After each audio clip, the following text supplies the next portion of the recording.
स्वरूपा विठ्ठल कुकडे असं या युवतीचं नाव होतं। हिच्यासोबत काय घडलेलं आहे पहा। याबाबत अधिक माहिती अशी की कसबा तारळे येथील स्वरूपा कुकडे ही अविवाहित युवती ITIचे शिक्षण पूर्ण करून काही कालावधीसाठी पुणे येथे नोकरी करीत होती।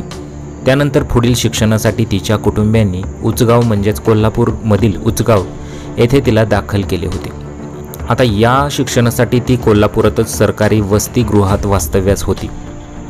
सध्या सुट्टी असल्याने ती गावीच होती। तिचे वडील केंद्रीय राखीव पोलीस दलातून निवृत्त झाले असून सध्या ते ST महामंडळाकडे सुरक्षा सेवेत आहेत।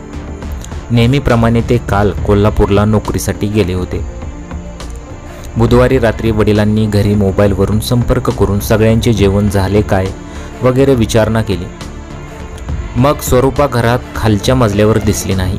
ती वरील मजल्यावर असेल म्हणून पाहिले असता तिने ओढणीच्या साह्याने घराच्या छताच्या लोखंडी पाईपला गळफास घेऊन आपली जीवनयात्रा संपवली। हे पाहताच वडिलांच्या पायाखालची जमीनच सरकली।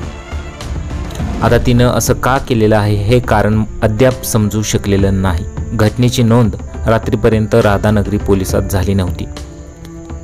आपल्या जीवापेक्षा दुसरं काहीच महत्त्वाचं नाही, परंतु गेल्या वर्षीच्या तुलनेत यावर्षी अनेक लोकांनी अशा प्रकारचं कृत्य, अशा प्रकारचं पाऊल अनेक लोक हे उचलत आहेत।